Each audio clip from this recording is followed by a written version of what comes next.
Hey, thanks for making it to Veterans Info Tap. I'm glad you made it. VA rating tools available for you. You can actually figure out what your rating is going to be before you even file your claim. How does that sound? To know exactly what the end outcome is going to be, or at least should be, and if it is anything other than that, you know the VA screwed up and you can fight it with confidence. How does that sound? Sounds great, right? Well, guess what? It is available, and that's what I'm going to go through with you here. I'm going to kind of walk you through that process. Hit the thumbs up for me, subscribe, share with a friend, all that good stuff. I truly appreciate it. And look, the two asks are really simple. Hit the thumbs up and let the video run. Those two things absolutely put this information into the hands of more of us, right? When we don't do those things, the video doesn't get as much reach and less of us know what the heck is going on. So doing our part help to share this information. If you want to support the channel in other ways, please consider being a member. You can do so by going to the homepage of this channel. There should be a highlighted members section, and in there should be a join button. All right, so with that, let's jump into it. All this information is available to you as the veteran to be able to get the information you need to know exactly what the VA is looking for in order to rate your condition. Now, this is really important because a lot of times you're going to hear things, you're going to watch videos, you're going to talk with a friend or a buddy, or you're going to see a video, whatever, right? You're going to read an article somewhere, something like that, and you're going to hear certain things that make it sound like it's really going to help you establish your claim and get this big rating or whatever. And it could be, things like, hey, make sure you say that it really affects your life and your life is truly impacted, and, being all dramatic. Or it could be, make sure you utilize the DBQ, the Disability Questionnaire. That is gold, period. Right? And they don't really go any further than utilizing this form. And maybe they'll tell you where the form is, right? So here's the form, or it's attached here, or go to this website. Here's the forms, right? For the disability questionnaire, which is great, right? Disability questionnaire is great. But the disability questionnaire is a blank form. Garbage in, garbage out. We all know this, right? So what's the magic of the form? Look, you could screw things up with that form, is what you could do if you don't know what you're doing. That's what this video is for. The first thing that you should absolutely do, in my opinion, is file an intent to file. Why? Because for whatever reason, we as veterans get, I guess, all wound up when we get ready to file a claim. Once we decide that we're going to file a claim, it has to happen tomorrow. And that's usually not recommended, right? You want to provide evidence. You're gonna hear the word evidence a lot through any of the videos that you watch. And look, I'm a fan of everybody, right? It's good to hear things from different angles and different directions. That's all good stuff. But you're gonna hear the word evidence because what you're doing is everything you provide is evidence to the VA. Because eventually, if you disagree, you could take it to a judge. The judge is going to look at all the evidence, and it's either going to be for you or against you. You want to make sure that your claim is fully developed. You want to spend the time to develop your claim and make sure that you have all of your evidence. Filing an intent to file, okay, that's a form 21-0966. Filing that form will take the pressure off because at least you're preserving your effective date. You're not losing any money. You're losing some time because it's going to take you longer to actually get your claim decided, but you're not losing money, and that's the key point. So, filing an intent to file locks in that time for you. Now you have 1 year to go ahead and get your claim developed, get all the evidence you need. Now, the most important thing, in my opinion, right, is making sure that you understand what the VA is looking for two reasons. Two, right? We could talk about service connection as one. Getting service connected is vital. You must get service connected for your condition, otherwise what's the point? So service connected is the number one thing. Most things that you read about with filing claims for the VA hammer home on that. So my version of the service-connected number one piece is, look, it's kind of 3 silos for the most part. We're going to exclude things like presumptive conditions. The 3 silos are: 1, you have to have your time in service; 2, you have to have a diagnosed condition; and 3, you must have a nexus, a link between your condition and your time in service. Okay. Now the link, here's the first kind of little nugget here, is the link does not mean solely show me the military caused this issue. That's not what the VA is asking. What the VA is saying is, look, show me that your condition manifested during your time in service or is a result of your time in service. That's a more appropriate way to view what they're looking for with a nexus. Okay, very important. So if you're able to hammer those things home, you're going to get service connected. The second thing that you need to do and understand what the VA is looking for is ratings. What rating are you going to be? Not everything has just one rating option, right? Tinnitus, for example, is 10%. Ringing in the ears, 10%. You either have it, you're service connected for it, you get 10%, or you don't have it and you don't get anything. It's one or the other. There's no cascading rating schedule. But other things like mental health or migraines or GERD, gastroesophageal reflux disease, the bad heartburn, right? Other conditions have a cascading rating schedule, right? So it might be 10, 30, 50, 70, 100. It might be 10, 30, 50. It might be 10, 30, 60. Just depends on the condition, right? With that rating schedule. Here's the key.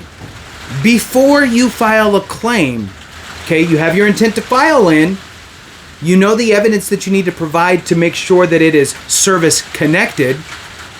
Now you need to do that second step. You need to pull up from the VA the schedule of ratings for your condition.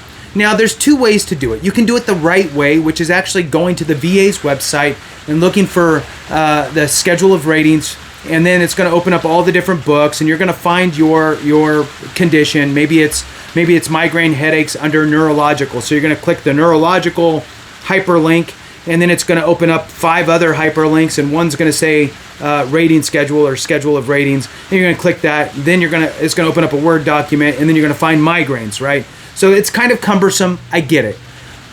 You can do it that way, or you can Google search the words VA rating schedule migraines, and you're going to have, I don't know, 5, 6 attorney firms that pop up, and they'll have a page dedicated to migraines and what the rating schedule looks like because they pulled that information over from the VA. It's probably reliable. However, the VA does make changes on things. I would never get a form from anywhere other than the VA's website. So, for example, a DBQ I would only get from the VA's website to make sure that it's the most up to date. The rating schedules change, and they've changed probably 8 of them in the past 5 years. So, if it's not a big law firm that's doing a lot of advocacy and a lot of work for veterans, you might rethink or double check to make sure that it's the right information. So, all that to say is that you should be able to find the information somehow, some way, and it should be reliable on an attorney's website. So now you have access to the rating schedule. This is the gold. This is the gold mine that you are looking for. Because now, instead of guessing what you need to say or what you need to talk about or what are the things the VA is looking for, you can actually read all the criteria for each rating for that condition. So, look, I already know I have migraines. I have my time in service. I mentioned them when I was in service. I'm diagnosed for them. I got a nexus letter from my doctor saying that they're at least likely as not to have occurred, or they're more than likely manifested in my time in service because I had mentioned them on a out process, whatever, right? So you're squared away on the service connection side. But now you're going to read through the schedule of ratings for migraines, and you're going to read the criteria for a 10%. Guess what? You meet it all. Great. Now you're going to read the criteria for 30%, and guess what? You meet it all. Now you read 50%. Maybe or maybe not, right? If you do, great. If you don't, then back down to the 30. Look, you are the patient. Nobody knows you better than you. Your doctor does not know you better than you. So, read through the criteria for each rating. If you exhibit those signs and symptoms and all the criteria for whatever assigned rating, great. Whatever one's the highest that you meet everything for, then that is the information you need. You need to print that out and keep it with you. Print it out and keep it with you. You're going to need it for a couple different things. Okay? Or you can handwrite it down, whatever. But the bottom line is get that information extracted so you have it. Now, if it were me, I would then pull up the DBQ for migraines, disability questionnaire, from the VA's website. Again, if you're going to pull any form, pull it directly from the source. I would then pull that DBQ and I would take it with me to my doctor. And depending on your relationship with your doctor, one of two ways. You can sit there with him and hammer it out and make sure that you have your schedule of ratings with you and say, I want to make sure that we incorporate all of this information because I exhibit all of this and I want to make sure that all of this gets input into this DBQ, like in big bold letters, right? I want this in my DBQ. Now, if you have time to sit there with your doctor and do it and you have that type of a relationship, great. If you don't, guess what? You are the patient. What I would do is I would read the DBQ questions. Read the question 1, and I would, question 1, answer from me as the patient. I would write down how I feel. I'd make sure that I incorporate in any of the information from the schedule of ratings to make sure that it gets incorporated in my answers, right?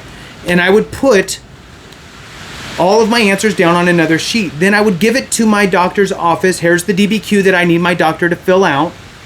Here's my answers if he was to ask me any questions on these things because I'm not present. So how can I, as the patient, be involved in giving my information to my doctor? Here it is, right? So here's my information, my answers to these questions. And oh, by the way, here's another little page. I want to make sure that this 2-line paragraph of criteria gets incorporated into this verbatim. And I would give that to my front office doctor, at the doctor's office, front office, tell them that I need to have this form completed and here's my information, that I gave, whatever. Have that conversation, pick it back up in a week or so, read it, review it, make sure it's good. If you need additions, give it back. Read it there. Sit down in the waiting room, read it, make sure that it's exactly how you want it to be, and if it's missing something, hey, can I speak with the doctor?